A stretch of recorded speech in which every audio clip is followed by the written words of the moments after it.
আসসালামু আলাইকুম সুপ্রিয় viewers, welcome to our channel বাগান বিলাস ইউকে। তো সুপ্রিয় ভিউয়ার্স, আশা করি আপনারা সবাই ভালো আছেন। ইংল্যান্ডের মৌসুমতে এই যে দেখতে পাচ্ছেন কি সুন্দর মেঘলা আকাশ, কিছু করার নাই। আর এই মে মাসে এই অবস্থা। তো আজকে আমি একটা ভিডিও আপনাদের সাথে শেয়ার করব। ভিডিওটা হলো আমরা কিভাবে সিডলিংস বা চারাগুলোকে প্রোটেক্ট করি বাইরা। সহজ একটা পদ্ধতি আছে, হয়তো কাঠি দিয়ে বা একটু ইয়ে দিয়ে কঞ্চি দিয়ে কাড়া করে রাখা যায়, কিন্তু আমি যে পদ্ধতিটা করতেছি এটা আসলে সহজ এবং খুবই সুন্দর, ভালো। তো সিডলিংগুলা নষ্টও হবে না এবং বাইরে ঠান্ডাও কম লাগবে। এই যে দেখতে পাচ্ছেন আমার কিছু পাইপ কেটে রেখে দিয়েছি, আমরা এগুলো সবসময় ইউজ করি। আর এই যে দেখেন কিভাবে আমি কি করি আপনাদের দেখাই। তো এরকম করলে অনেক সময় চারাগুলা ঠান্ডা থেকেও বাঁচে, প্লাস রোদ বেশি হলে জলেও পড়ে না, পাতাগুলা জ্বলে না এবং সুন্দরভাবে বড় হয়। আর বড় হওয়ার পরে আপনারা হয়তো আমরা এইগুলা সরিয়ে নেব। তো কিভাবে কি করি, এই যে দেখেন একটা চারা আছে এখানে। তো চারাগুলা কিন্তু পড়ে যাচ্ছে, এই যে তো পড়ে যাবে, এজন্য এই যে দেখেন আমি কিভাবে দিয়ে দিলাম। এইভাবে আমি সবগুলাতে একটা একটা করে লাগিয়ে দেব, তাতে গাছের গুঁড়াটাও নরম শক্ত থাকবে এবং গাছগুলা হেলে দুলেও যাবে না, বাঁকা তেড়া বেঁকাও হবে না। এই যে দেখেন সুন্দরভাবে আমি দিয়ে দিতেছি। সেগুলা রোপণ করেই আমরা দেওয়াটা সুন্দর। তবে যদি কারো পাইপ থাকে বা এরকম কিছু হয় তাহলে আপনারা ইউজ করতে পারেন। আর এই পদ্ধতিটা একটু সহজ, গাছটা তো ঠান্ডা কম লাগে। এই যে দেখেন কি সুন্দরভাবে আমি দিতেছি। তো গাছটাও সিধা থাকে, সোজা থাকে আর কি।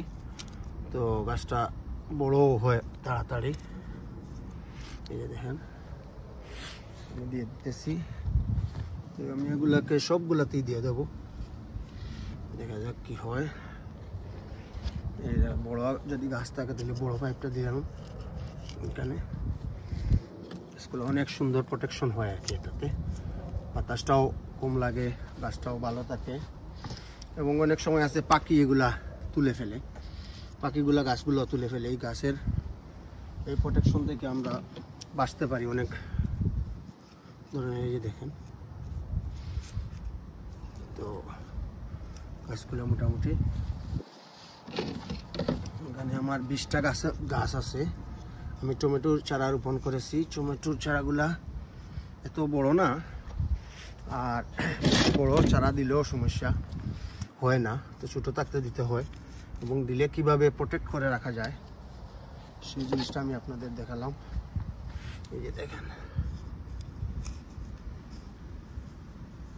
এই যে গাছের কোনো ধরনের এক্সট্রা কোনো হেডেক নেই।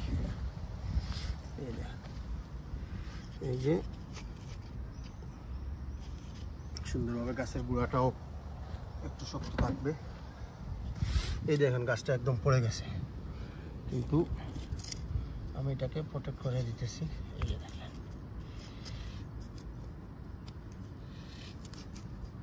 এই দেখেন মোটামুটি আর 4টা আছে।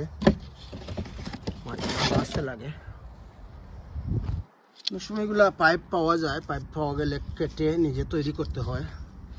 আর যদি কারো পুরানো পাইপ থাকে তাহলে আপনারা কেটে এটাকে এই কাজে লাগাবেন। সুন্দর একটা পথ। দেখেন এই গাছগুলা কিন্তু মাটিতে লাগলে গাছের পাতাগুলা নষ্ট হয়ে যাবে। এই যে চারা আর টিকবে না। এই যে মোটামুটি শেষ পর্যায়ে আমার 20টা আছে এখানে। 20টার মধ্যে এই যে দিয়ে দিলাম। এই খুব সুন্দর হলো। এবার আমার সিডলিংগুলা চারাগুলো একটু সুন্দরভাবে প্রোটেকশন আমি করে নিয়ে এলাম। দেখলেন সুন্দর একটা প্রোটেকশন। তো মাশাআল্লাহ, দেখা যাক কি হয়।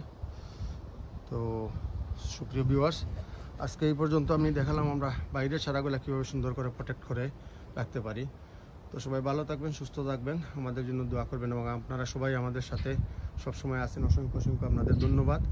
আর যারা নতুন আমাদের চ্যানেলে, প্লিজ ভিডিওটা দেখবেন, সুন্দর সুন্দর কমেন্টস করবেন এবং সম্ভব হলে শেয়ার করবেন।